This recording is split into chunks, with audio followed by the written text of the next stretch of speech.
when it comes to C functions, we have seen the following concepts. One is the declaration and the definition of a function, by which I mean the declaration is what type is the function, what are the input arguments, what types are the input arguments, and what is the result return type. So these form the declaration. Definition is the logic of the function. So this is what is known as the declaration and the definition of the function, and we do it only once. So a function is defined only once. Once we define a function, we can of course call the function multiple times. Okay. So definition is done only once, and calling can be done any number of times. Now we refer to a stack, which is what is the central concept in executing a function. A stack is just a part of the memory that grows only in one direction. So that's what it's supposed to mean. Basically you can think of it as a stack of boxes or a stack of paper on your table or a stack of plates. So it grows in one direction. Okay. So the stack grows as the main calls a particular function, that function calls a different function, and so on. And you can imagine the stack as growing upwards or growing downwards. It does not matter. As functions get called, it either keeps growing upwards or keeps going downwards. We will usually represent it as keeping growing downward. So let us look at this function that we were talking about earlier. So n choose k is n factorial upon k factorial times n minus k factorial. Okay, and let's try to code this up. We know that factorial is something that we will need over and over in this program. So let us say that I'll write factorial as a function. Okay. So factorial takes an integer and returns an integer. So the declaration is int fact int r. R is the input argument and the return type is int. Now inside that we will write the code for factorial. All variables declared inside the factorial are local, are private to the factorial function. They cannot be seen outside. So the input argument as well as any variables declared inside factorial are private or local to the factorial function. So I have I, and this encodes the logic of factorial that we have seen earlier. So you start with the product equal to 1 and keep on multiplying the numbers till you reach r factorial. So once you reach r, you return the r factorial. So this logic is something that we have seen before. Now we will see how do we put this together in order to produce the function. So what we need to do is we will just encode up the solution that we have. So it is factorial n divided by factorial k divided by factorial n minus k. So here I have encoded just the logic.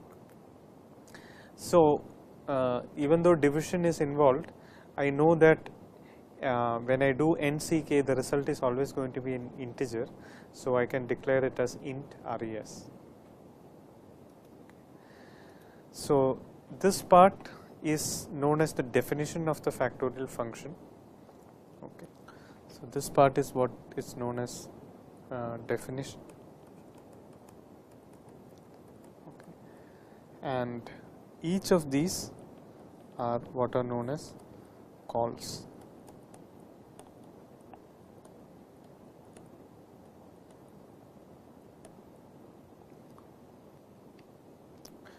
Now let us try to see what happens when we execute this program.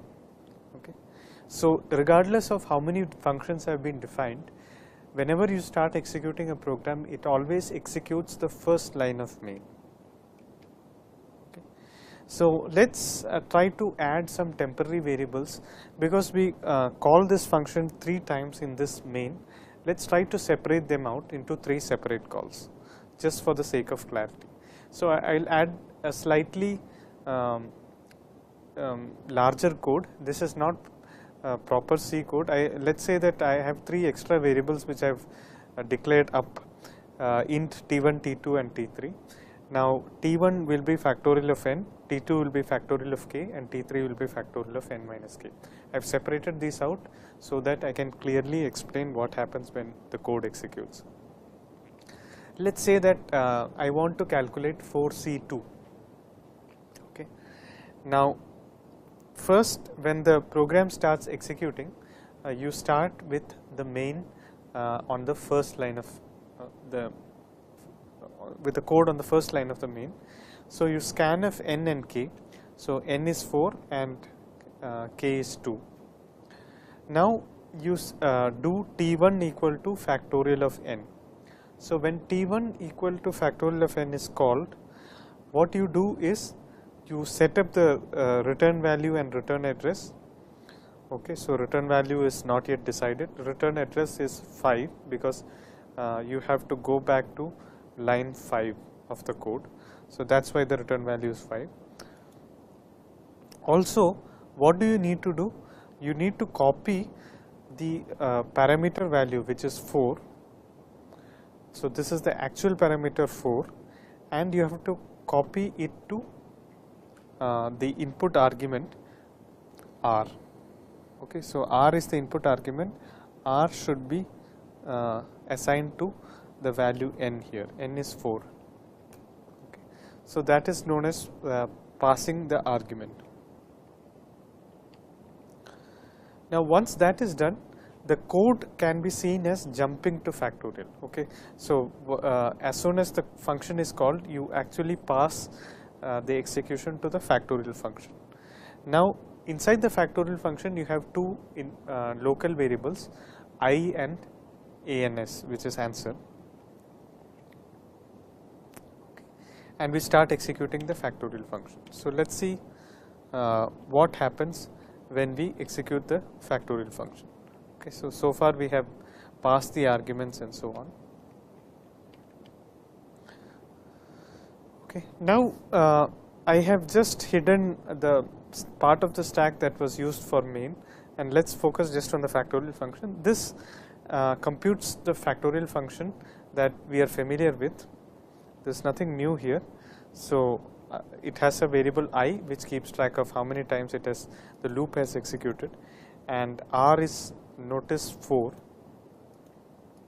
So you compute the factorial of 4. Okay. Finally, when r equal to 4, answer equal to 24. Now this 24 value, we say return the answer value. Okay. So answer value is 24. So this will be copied to the return value location.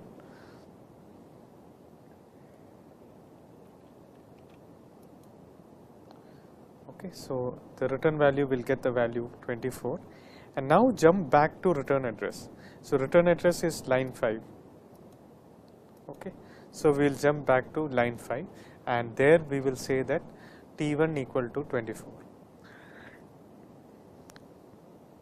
Okay, only the return value is copied back to the main program. Okay, all other things are irrelevant. Okay. So the correct way to imagine what happens when a function has returned is that the stack that was allocated to main to the execution of fact is completely erased. Okay, so once you go back to main, as soon as the function returns back to the main, you should imagine that the entire stack is deleted, and only the memory that was originally allocated to main remains. Okay. So the correct way to think about a function executing, you can imagine that you are main and you have a friend who can calculate factorial for you. Now you can ask your friend to calculate factorial for you, and things are done in a very hygienic manner. So what you do is you write on a piece of paper the number 4, okay, and give it to your friend. Now your friend is in another room, so he has at his disposal some blackboard. So he looks at the number 4 and using the private local variables that he has, which is I and result or answer, he calculates the factorial of these numbers. Once he does that, he copies the result back onto a piece of paper. So 4 factorial is 24, okay, and brings it back to you. Before he does that, he erases his blackboard and he will bring back the number 24 on a piece of paper. Now you can imagine that the space that your friend used to compute 24 has now been wiped clean, and all that remains is the value 24, which you can copy back onto your notebook. Okay. So this allegory tells you exactly what happens in the case of function execution. You write down what you want the factorial of on a piece of paper, pass it to your friend. He will go to a separate room and he will calculate whatever he wants. Once he does that, he will clean his blackboard, write down the result on a piece of paper and bring that paper back to you. Okay. So as far as you are concerned, you are least bothered with how he is computing the factorial function. All you want is the result, and this is the basic way to think about functions. You should be able to reason out a bigger program by saying, what does a smaller program, what does a smaller function do, regardless of how that function does it. Okay. Okay, now let's get on with the remaining execution. We have just computed factorial of 4. Okay. Now we need to calculate factorial of 2 and factorial of 4 minus 2. Okay. So we go to the next line. The next line also involves a call to factorial of k. So we do the same things again. We save the return address. Now the return address is 6 because we are executing line 6. Then we create a box for the return value and pass the parameters, and finally jump to the called function. Okay. So we do all that. We have some memory for main, but we allocate a new stack, new space in the stack for executing factorial. At this point, return address is 6 because it's the second factorial that's being called. R is 2 because k is 2, and you execute the factorial function. Okay. So you again go to the factorial function and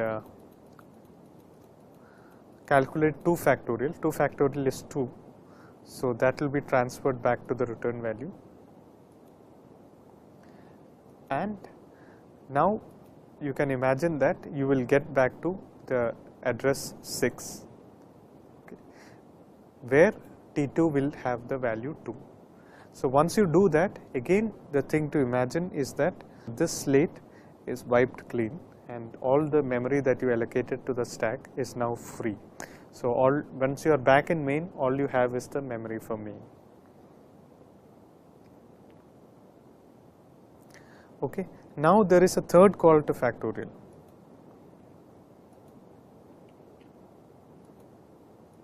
Right, factorial of n minus k, and it is done in exactly the same manner. Okay. So without much elaboration, so it will create n minus k is 4 minus 2, which is also 2, and the return address is 7. Okay, here's an n, and once you do that, it will execute the factorial code again and calculate the factorial of 2, which is again 2, and return to line 7. So 2 will be copied as the return value, and once the execution finishes, you return to line 7 of the main program. Okay. At this point, you say that T3 equal to 2, and you can imagine that the stack allocated to factorial is now erased, right. So at this point, main has T1 equal to 24, T2 equal to 2, and T3 equal to 2. You have all the information that you need in order to calculate your result. Okay. So you calculate 24 divided by 2 divided by 2, and the answer is 6, which is 4 choose 2. So this illustrates how do you write a function, how do you define a function and how do you call it, and what actually happens when you execute a function. So, the execution of a function can be visualized as a stack. A stack is a part of memory that is allocated as private to a new function that is being called. Once that function finishes execution, the stack is erased and you go back to the previous function and you go back to the calling function.